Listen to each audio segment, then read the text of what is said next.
thank you for attending today a very unique Chicago Foodways Roundtable. It's never been done on a Friday. This is a bold experiment. We'll see how this works for the future. I'm Catherine Lambrecht. So our program tonight is, I would say, civil disobedience with food. Yes. Feeding Fascism with Diana Garvin. She contacted us a few months ago. She's a associate professor at the University of Oregon. Her specialty is Italian languages, as well as Mediterranean, which is always quite a topic. I'm going to turn it over to you, Diana. We're looking forward to you. So first, I just want to start with a big thank you to the Chicago Foodways Roundtable and to you all as the culinary historians of Chicago, and most especially to Kathy for putting all of this together. And I also want to extend a compliment because I was just talking with Linda Palaccio of the Taste of the Past podcast, and she had said, oh yeah, us folks over here at the Culinary Historians of New York, we're always following what the Culinary Historians of Chicago are doing. So you've got a lot of fans on the East Coast.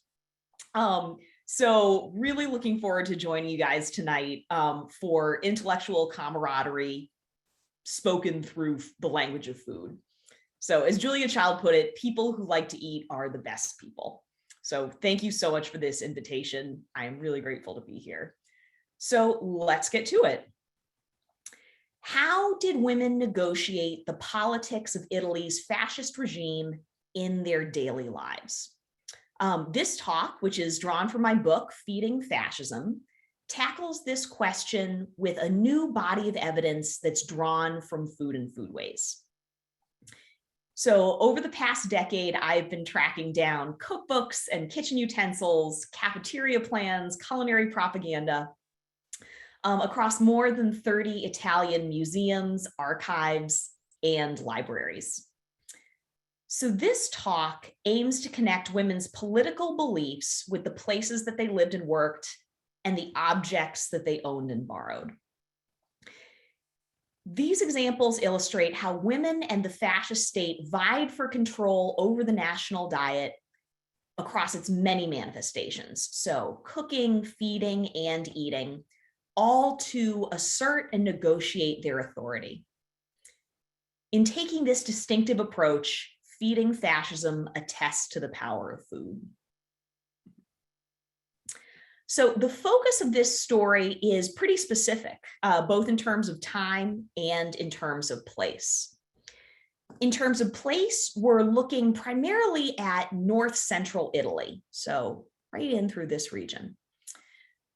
This is the regions of Lombardy, Piedmont, Emilia-Romagna, and the big cities, Milan, Turin, and Genova, create an industrial triangle. So it's a powerhouse of factory work.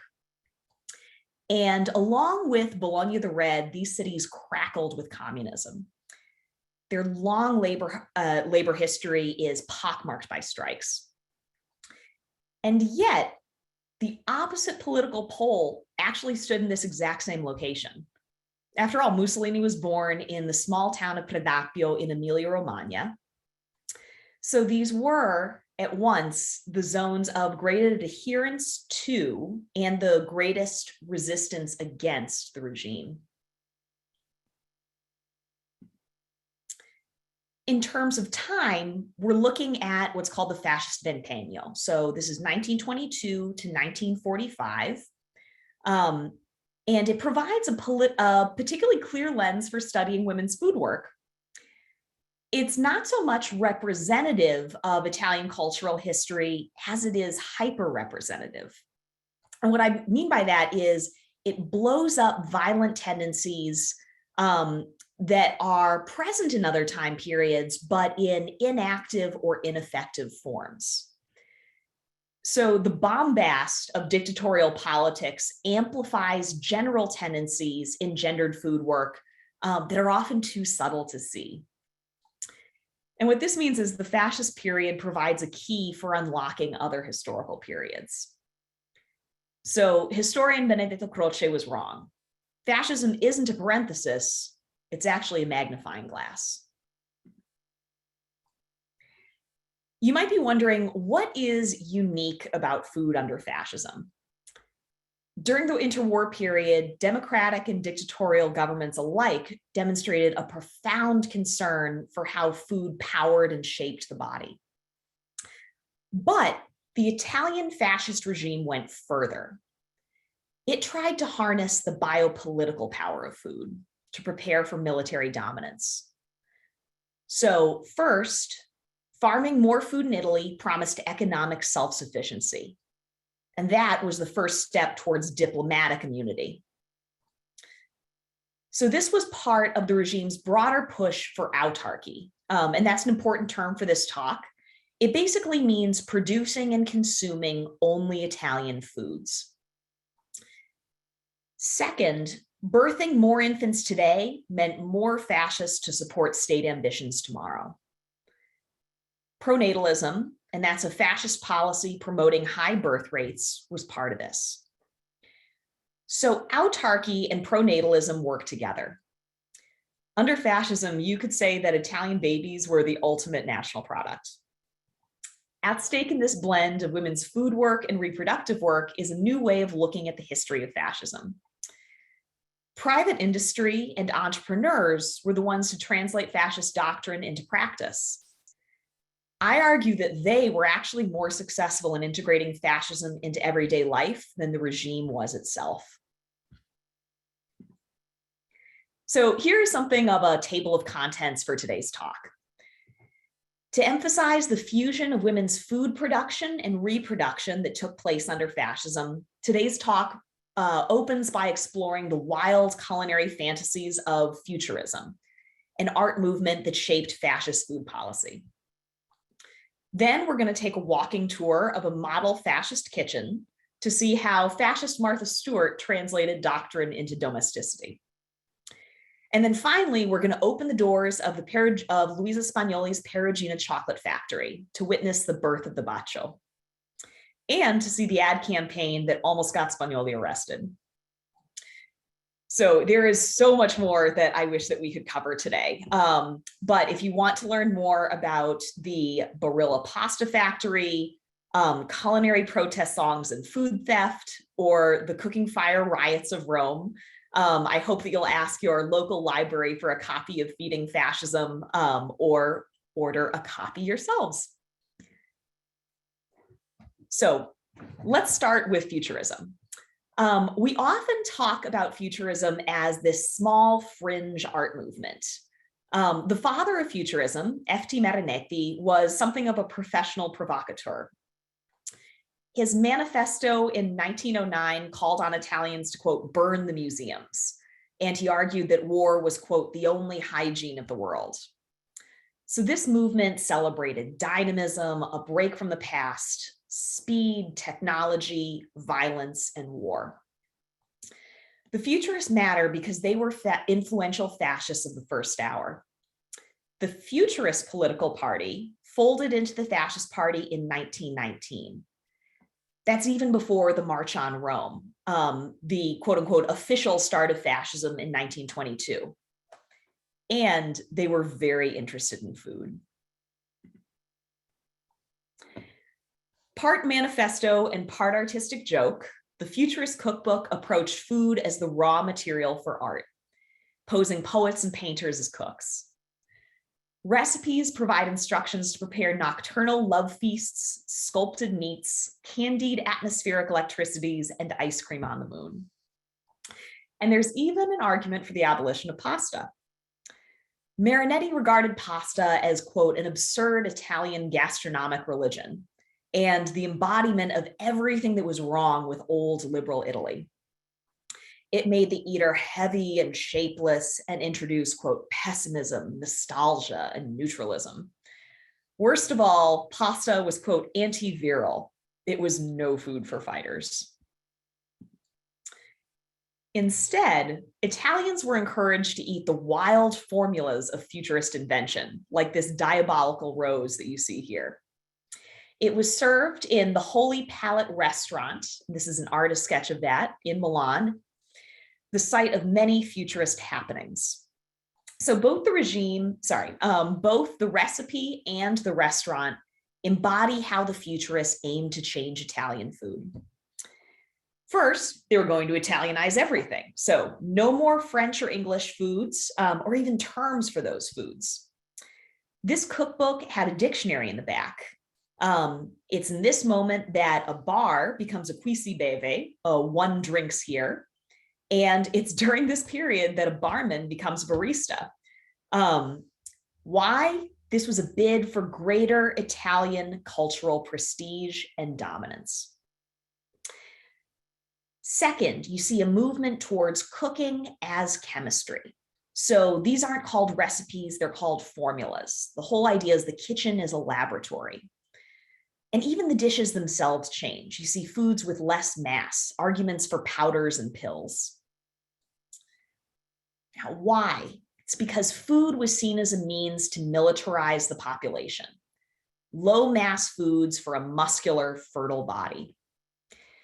As Marinetti put it, until now, men have fed themselves like ants, rats, cats, and oxen. Now, with the Futurists, the first human way of eating is born. Now, Futurists actually didn't have that much of an effect on how people ate. But they did heavily influence the Fascist Party and the food industry under fascism. So what I'm arguing for here is a percolating up of futurism through society, to a much greater extent than many people think. A lot of this had to do with introducing wild new ways of looking at food, taking the heat off the regime and corporations when they later enacted some of these ideas. So I don't mean that the Futurists told the fascists what to do or vice versa, but what I do want to describe is this practice of normalization that I argue eased public acceptance of fascist food policy. But there are huge gaps between fascist ideology, what the regime aimed to do, and then what it actually did. So how did fascist food policies introduced by the Futurists actually touch the lives of Italian women? And how did women respond? At the time that Marinetti wrote his manifesto, most Italians were eating la cucina povera. So lots of grains, risotto, polenta, things that are cheap and filling, lots of vegetables, very little of the butter, cheese, and meat that many of us here in the States think of as making Italian food so tasty. Under fascism, what Italians ate, again, didn't change that much. The main difference was the talks surrounding the food, the propaganda, the cookbooks, the domestic guides. Suddenly you were helping the country by eating rice and beans.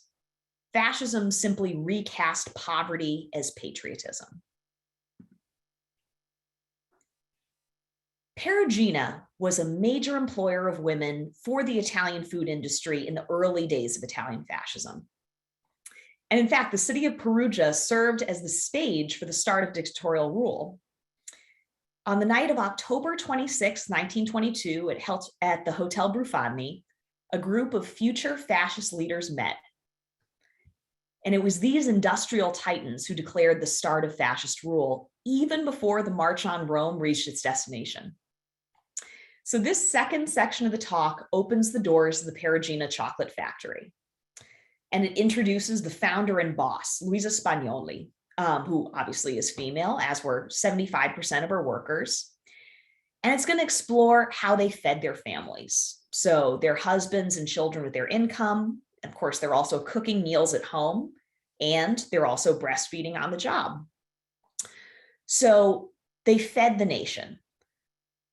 Their food production was aligned with fascist policies of autarky and pronatalism, and that was regardless of their own political affiliation.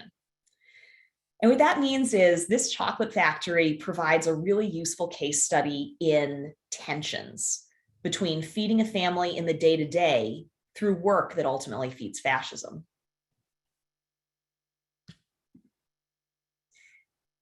Luisa Sargenti Spagnoli was a powerful leader in Italian industry. She was the daughter of a fishmonger who died early, and Luisa started working very young as an assistant to a seamstress. And in fact, she was so young that she was sneaking ribbons home to play with as toys. She met her husband, Annibale Spagnoli, when he came to Perugina to play with the town band. And it was with her sewing savings that they bought a small drugstore and began to make chocolates by hand. It was Louisa who introduced semi-mechanized production, changing the store's candy making from artisanal to mechanical in short order. By age 30, she was managing a true industrial establishment with 400 workers, 300 of whom were women. And she had a slick modern plant.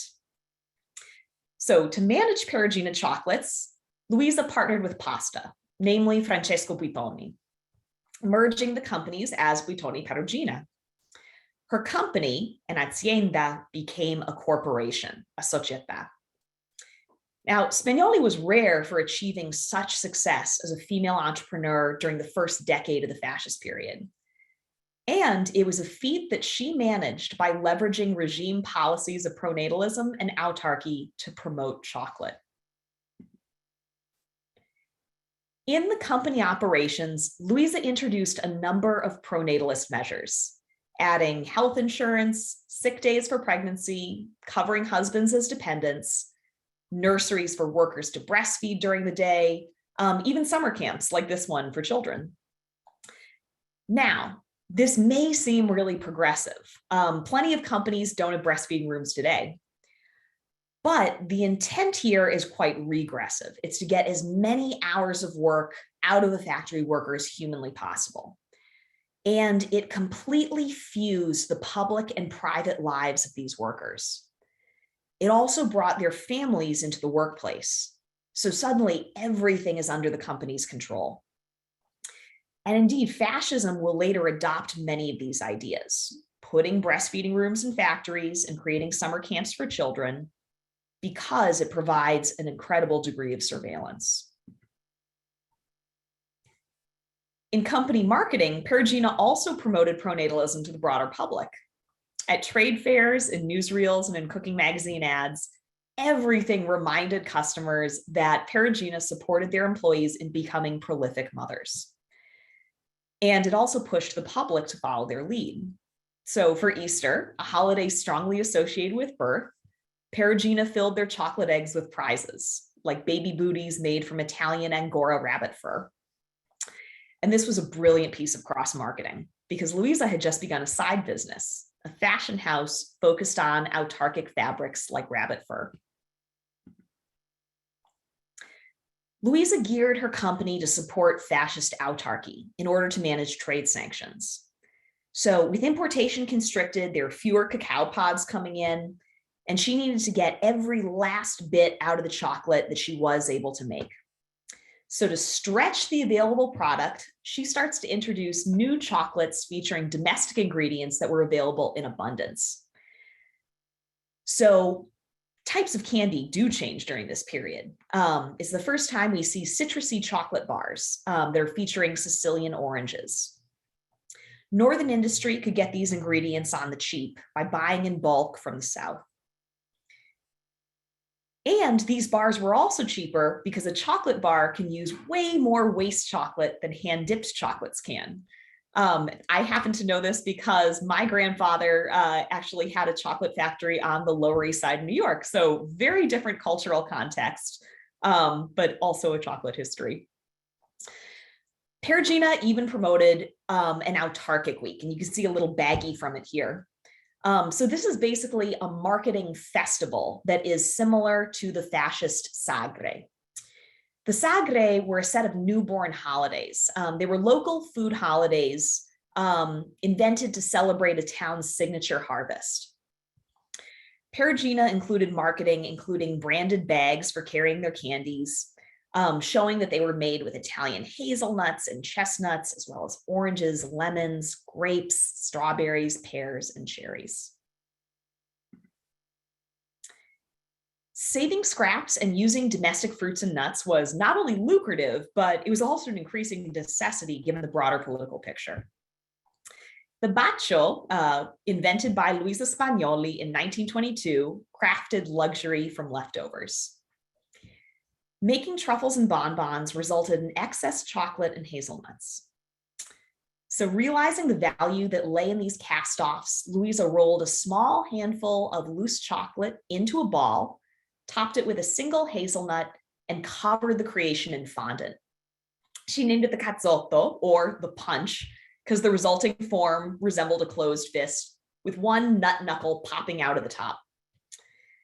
But offering one's lover a box of punches was not very romantic. A marketing lightning bolt struck one steamy afternoon. As the company's fortunes rose, Luisa spent more and more time with Giovanni Buitoni, Francesco's son and a marketing dynamo 15 years her junior. The two became lovers, and it was his idea to turn cazzotti into baci, into kisses. Over the next 5 years, over 100 million baci were distributed. Luisa and Annibale separated, and she continued to live and work with Francesco. Gossips chattered, but business boomed. Perugina produced 3,000 kilograms of chocolate per day, 10 times its pre-war production.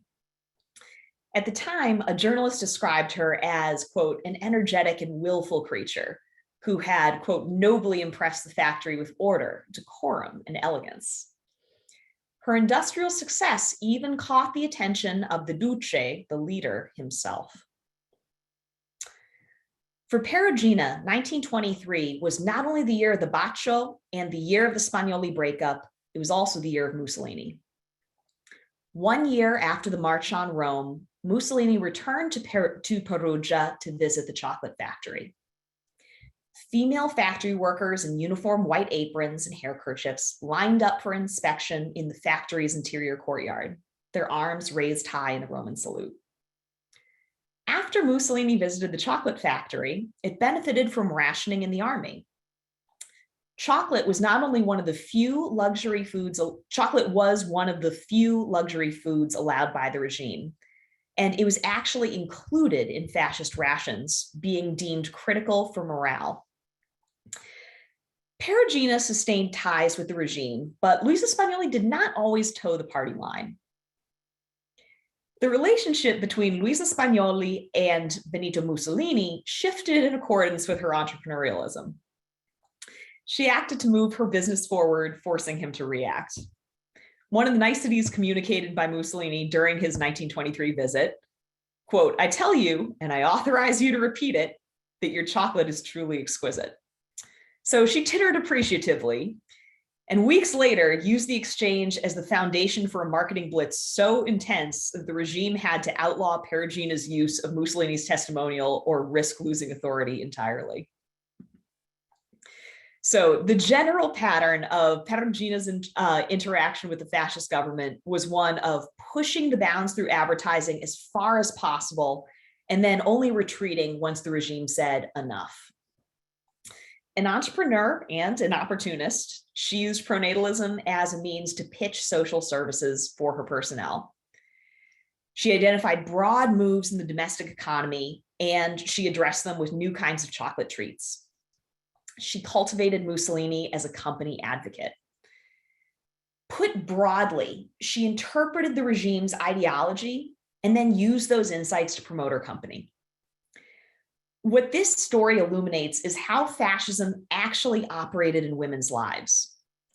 Fascism created incentives for autarky and pronatalism, which private companies then carried out in local contexts. So it was actually employers, especially those like Luisa, who created these total companies that fused women's private and public lives, bringing the most intimate questions of how to feed a family under industry management. We'll look at these later bids for total control by the state enacted in the new kitchens built by the regime for public housing projects. So we just looked at how Perugina made use of fascist state goals to promote chocolate in factory settings. But fascism was a total regime. So again, fused public and private life, and it had goals of hyperproductivity, more Italian food, more Italian babies. And these interventions were aimed at women even in the home. Under fascism, kitchen design, its size, its layout, even the colors of the walls became politicized.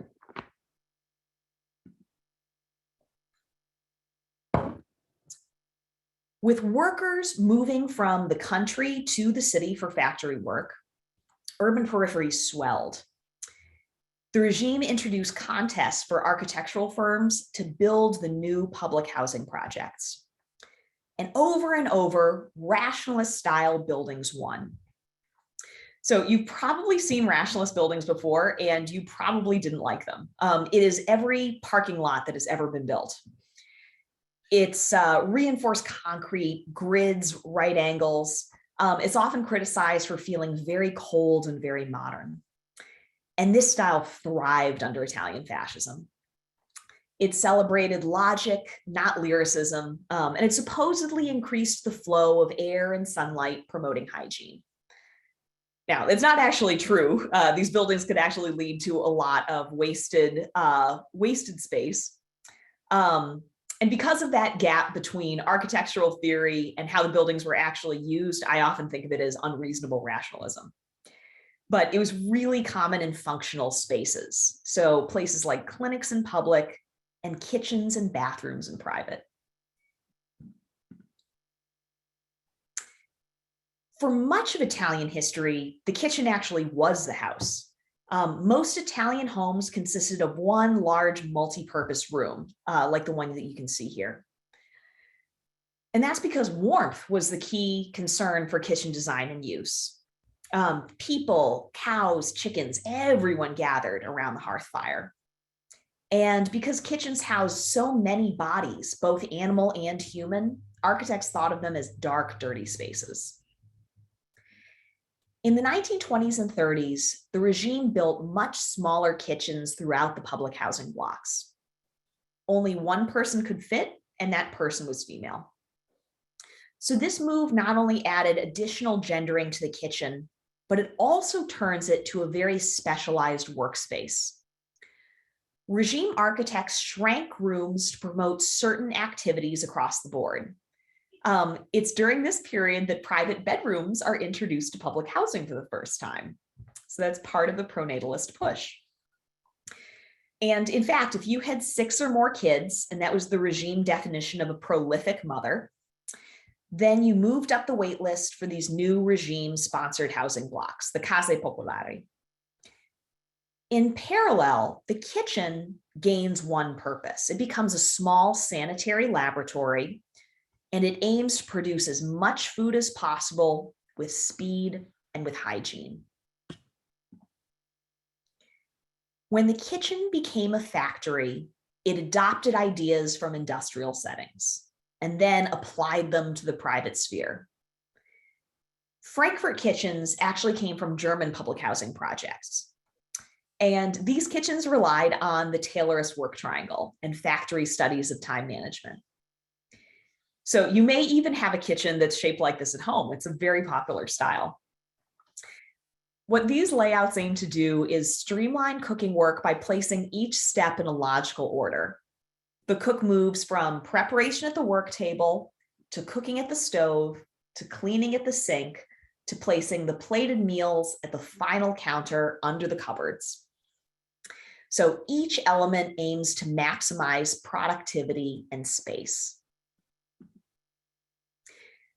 On the pages of magazines like Domus, Casabella, and Abitare, all these architectural magazines, and in person at flashy conferences like the Triennale, architects like Piero Bottoni and Ignazio Gardella debated what these new rationalist housing projects and their model kitchens should look like. Now, their names became public knowledge, but not because the average person read the glossies.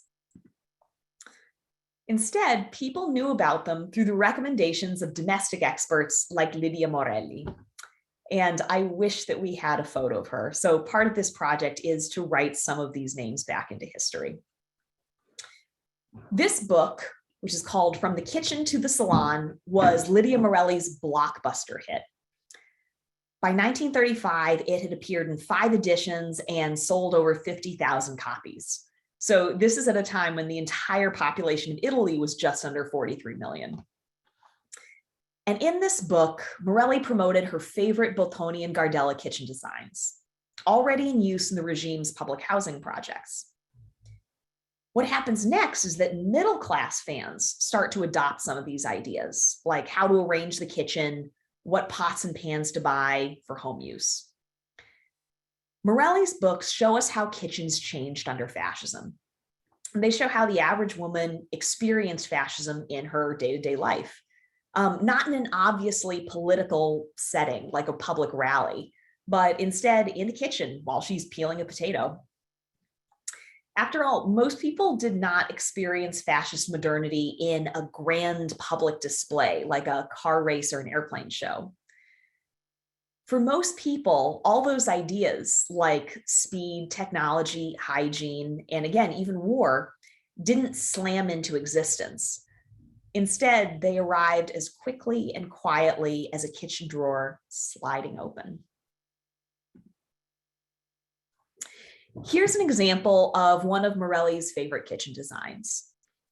So we're standing at the kitchen entrance and we see a small white tiled room arranged in a tailorist work triangle.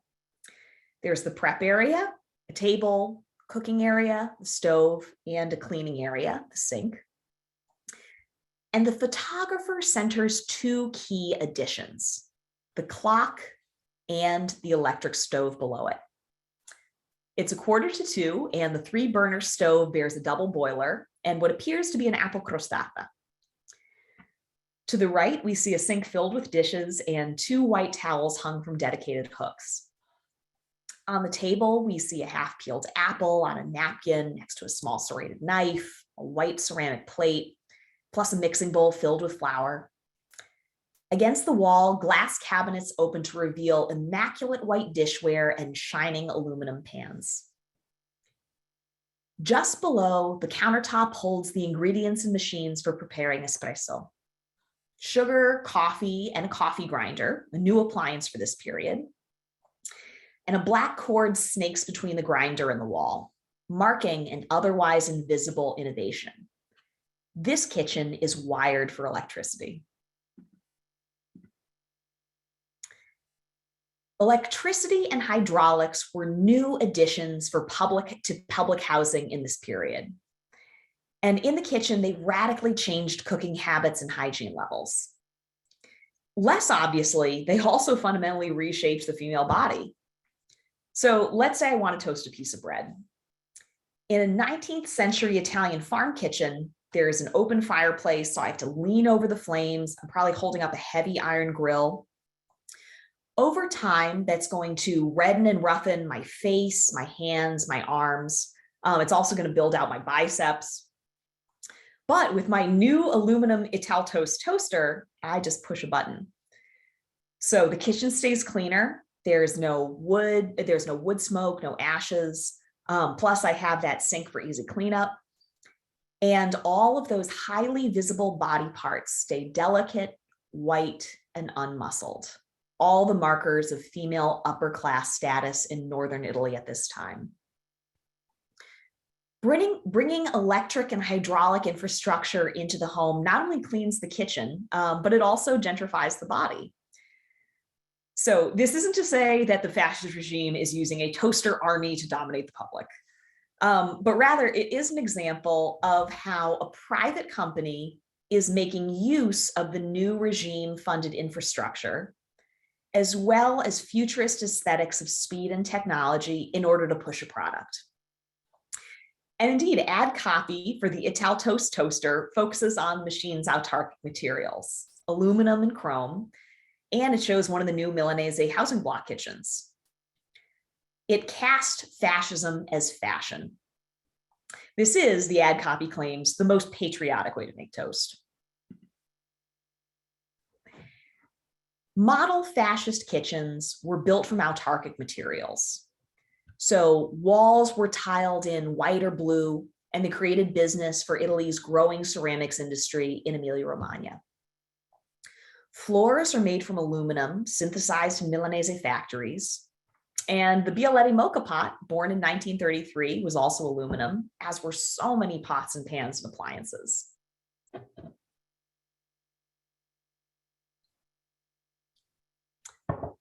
We often talk about how food does or does not change under fascism. But we don't always talk about how dishes change. Morelli celebrated these materials for being cheap and easy to use, but they also provided direct financial support to Italian chemical industry and refineries. They helped the fascist economy by creating demand for these new materials. And in addition to supporting autarky, these materials all share one other quality. When you wipe them clean, they shine. It's part of their allure, and it also makes dirt really obvious. And that fact mattered for the public housing projects. Living here meant that you had very little money, but you probably had a lot of kids because that was a prerequisite for the housing.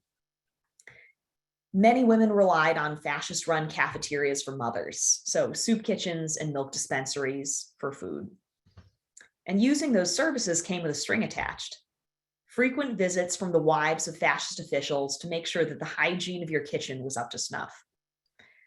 With these materials, the visitatrice, so the fascist visitor, truly one of the eeriest phrases of the period, could make this judgment at a glance.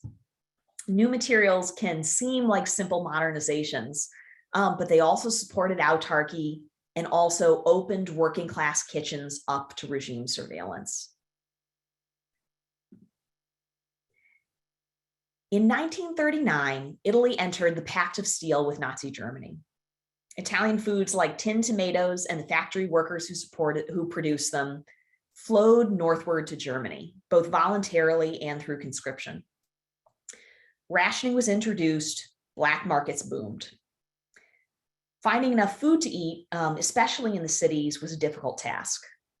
And during the early 1940s, each social class's diet actually fell to the nutritive levels of the one below. School teachers, pensioners, and government employees all sought charity and frequented soup kitchens. Cookbook authors like Petronilla, the pseudonym of Dr. Amalia Moretti Foggia, offered recipes like chicken soup without the chicken. As war went on, recipes changed. Ingredients start to come at the top of the recipe, so that if you'd already used up your ration of rice, you saw it right at the top and you knew you couldn't read any further. And cooking methods changed. There's more cold food under the assumption that you're going to be rationing your gas as well as your rice. Middle class food started to look a lot more like tougher working class diets. So there's more foraged foods like frogs and bird eggs and greens from the fields. And people eat things that they didn't before, more guts like blood soup. Wartime pushed women to negotiate the boundaries of Italian cuisine and the outer limits of taste and edibility. That doesn't mean that they engaged in these projects willingly. And perhaps Foggia's conclusion to her recipes is most telling in this regard. Her final cookbook and her work as an author concludes with a plea for peace, even at the expense of her legacy. Above the image of a white dove, she wishes for the demise of her life's work. Quote, "May the war end and may my work here become irrelevant, consigned forever to a dusty kitchen shelf." During World War II, civilian morale was low, food shortages were endemic, and hundreds of thousands fled for the countryside. Partisan resistance groups in Italy spread northward, clashing with fascist and Nazi German troops. Mussolini was shot in April 1945 and his body displayed in Milan. Northern Italian factories, including Perugina and Buitoni, were subject to heavy Allied bombing, especially in 1942 and 1943. The industrial areas of Milan, Turin, and Genova were flattened. Long after fascism was discredited as a movement and Mussolini had met his end, the architectural and social legacy of these ideas lives on. In her much-cited New Yorker article, Ruth Ben-Ghiat asked, "Why are so many fascist monuments still standing in Rome?" Because fascism coincided with and encouraged industrialization, it left its traces in farms and in factories and in the way that people cook and eat today. In many ways, fascist moves like the industrialization of food industry, its speed and its total invasion of private life actually gained greater ground after the fall of the regime. Now, I apologize that I have to show you this next image. Out of the post-war rubble of the late 1940s, and with the help of the American Marshall Plan, larger, more modern food factories were built. They're filled with gleaming modern machinery, and they pumped out new lab-born foods. Frozen ravioli that never went bad, powdered juice, geometric cheeses with no need for a knife. You can almost feel Marinetti and the Futurists nodding along. So clearly, these foods don't take over Italian cuisine.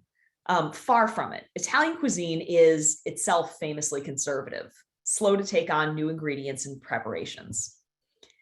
But it does change over time, bit by bit. After all, for most of the peninsula's history, tomatoes, a now classic Italian ingredient, were considered poisonous. So this is a period where not only food changes, but the way that people buy, store, and cook food also changes. The Italian economic boom of the 1950s and 1960s brought large social shifts. Mass migration from south to north, urban peripheries swell with new arrivals, and more kitchens, like the ones pioneered under the fascist model, were built. With more cash on hand, more Italians began to eat more and better food. So more meat, more cheese, more milk, more pasta. You can check out these enormous steaks that are in this new Kelvinator fridge ad. And those foods would have come from the new supermarket chains like Esselunga, which was designed by Gio Ponti, one of the many architects with regime ties who just kept working. So did Luisa Spagnoli and her chocolates. So did Delia Notari, the head of La Cucina Italiana magazine. And so did Livia Morelli and her house guides. Many Italians called this the gioco delle sedie, or musical chairs.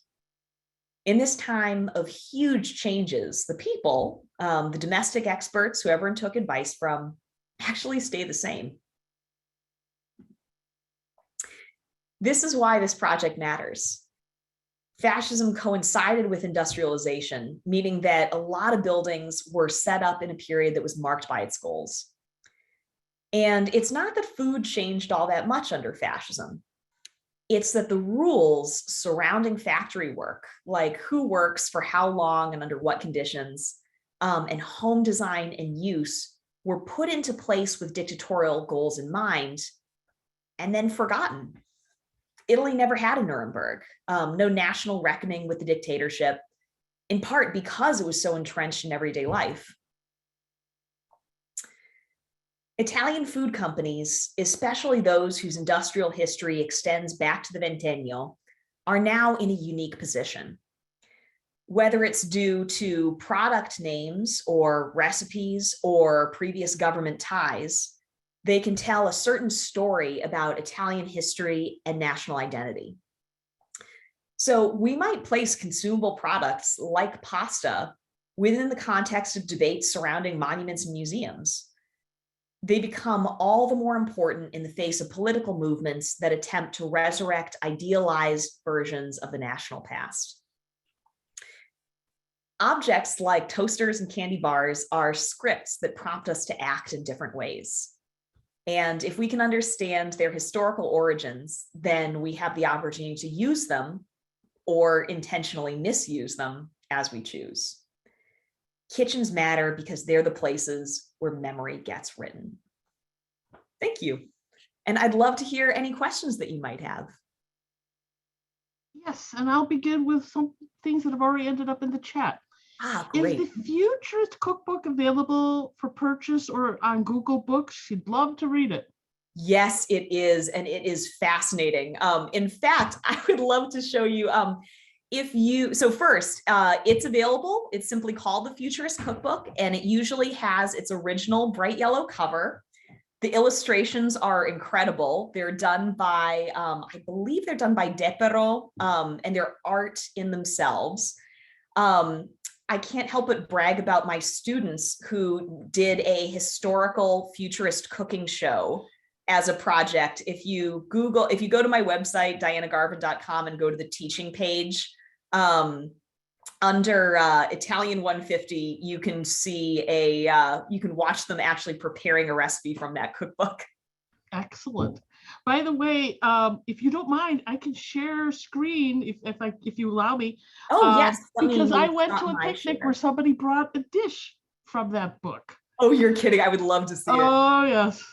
The Excited Pig. Can you see it? Oh my God. And that was the one where while you're eating it, they're spraying some scented something at Con you. profumo. It was a total experience. So part of a futurist happening would be you would have your food and the waiters would come by. They would spray you with different perfumes. And there would also be a con musica, so a with music, and they would come by and blast you with a trumpet between bites. Well, this guy, I wished I could find a picture of the whole thing, because this was one of those 1950s like chip and dip bowls that had a pig. And so this excitement, we know what we're talking about. Mm-hmm. Oh, it was hilarious. Oh my God. And that was my first knowledge of this book. This was going back to, 2010, maybe even earlier than that. But yes, I thought you'd love to see the Excited Pig. It's wild to see those recipes. Oh my God, because somebody was here saying, are you going to prepare them and what would they taste like? And it's like, well, I can tell you, it's special. Yeah, I imagine the flavor is exciting. Well, it was the whole presentation experience. In fact, somebody inquired, are we saying the trend of molecular cooking got its roots in fascism? I think there is an ongoing interest that I would say it has its roots in futurism. And then futurism has a complex relationship with fascism. So it's more that I would say it has its roots in futurist cooking. So those powders and pills, the interest with different forms like foams, a lot of the style is very similar. Of course, the main difference is that folks that are cooking for El Bulli don't have nationalist takeovers in mind. Peter says, was Italian food culture exported to other countries during fascism? For example, Ethiopia during the 1930s? Oh my God, I have 1,000 things to say on that one. Yes, and in fact, I'm actually currently writing an article on Barilla's activities in Eritrea and in Ethiopia during that period. So if you're interested, please be in touch afterwards and I can send it to you when it's hot off the press. Yes, and if you'll send me that other link, because what I can do is put it with the podcast and put it with the YouTube video, and then people over time can know where to find it. Yes. Somebody said, this is so interesting. There are fascinating roots between the differences and similarities between Italian American and Italian cooking. Oh, let's see. So I'm not sure if I've understood the question. That is so, okay. There are fascinating roots behind the differences and similarities between Italian American and Italian cooking. I think it's more of a statement rather than a question. Yeah, it's very true. It's what's so interesting is that a lot of the evolution of Italian American cooking in many ways is what happened in the US in let's say turn of the century and actually around this time in the 1920s is what's going to happen in continental Italy in the 60s and 70s. It's why we have so much meat and cheese in Italian American cooking, because people were able to afford those luxury ingredients much earlier. By the way, so, like in Germany between the wars, there was really a food shortage, where the bread was mixed with seeds and wood dust and all sorts of things. Was it that desperate in Italy?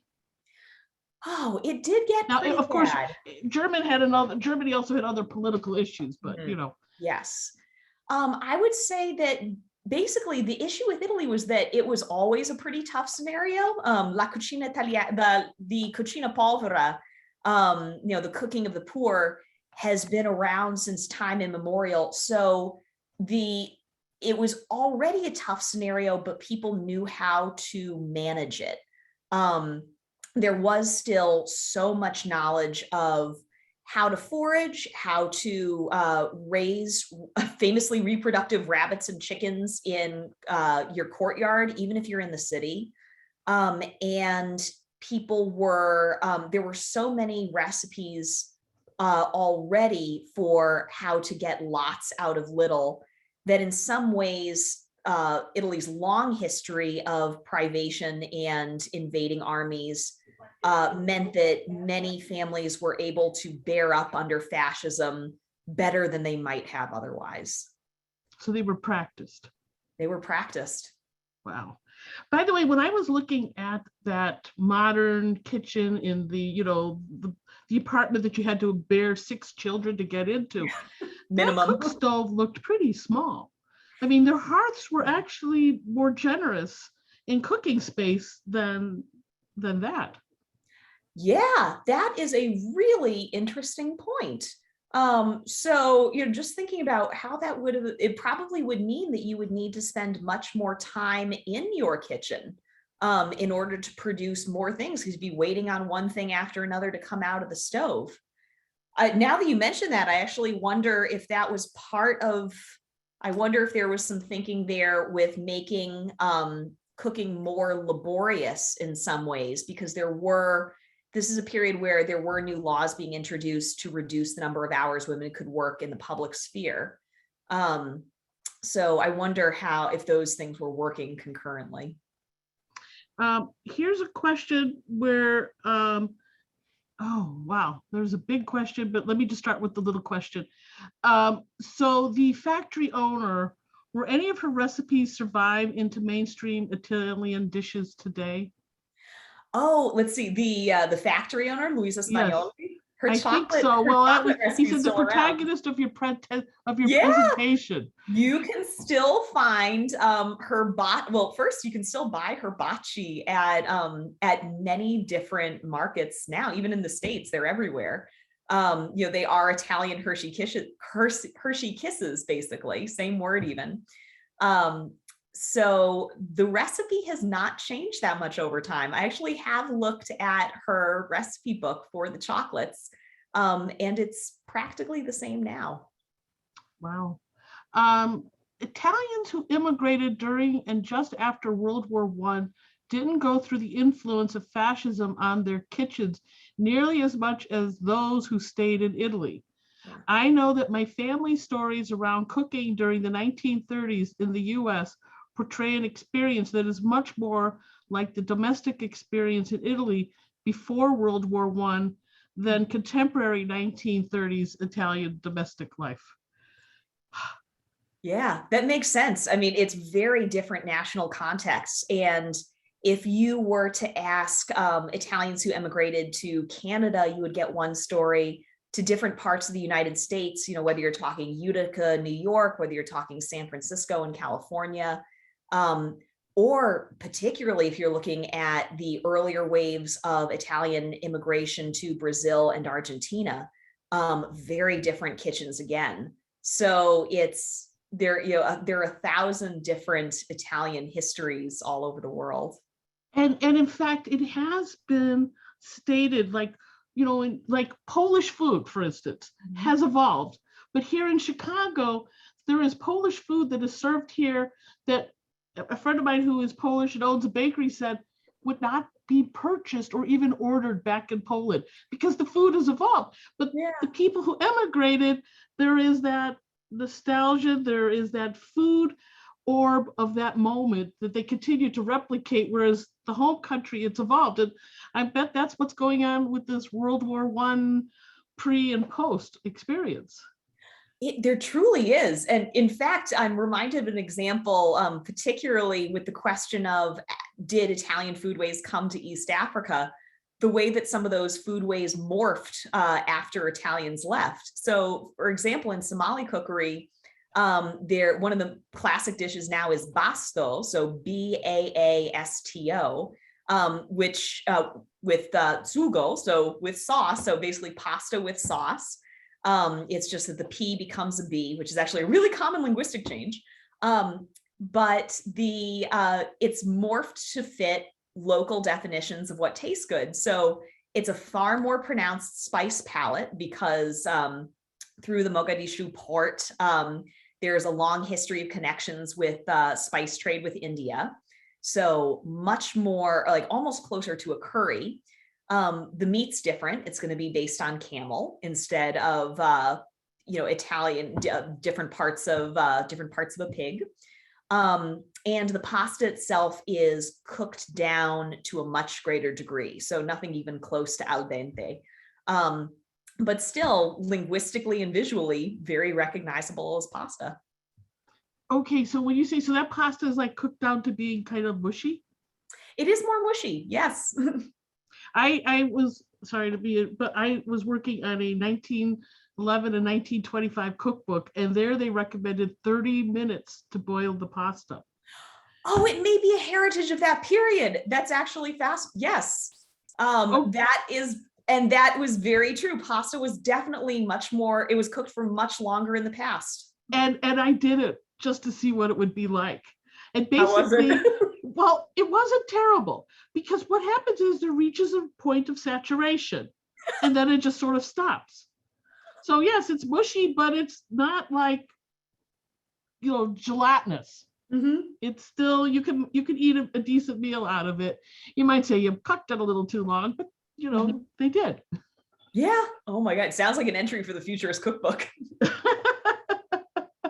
So people regarding Ethiopia again, there was a pizzeria in Addis Ababa in 1936. Yeah, they had a lot of Italian restaurants. There were, so in Ethiopia, particularly in the cities, in Addis, in Harar, in Karam, you can still find Italian eateries. They're even more well preserved in Eritrea for some interesting reasons.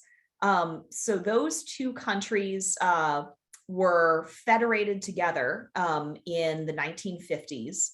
And basically the Civil War erupted, and for part of its national identity, Eritrea recalled more associations with Italy and basically heralds those buildings that are left over from fascism, and really celebrates the foodways to an even greater degree than Ethiopia. It's you could do many talks just on what happened with East Africa.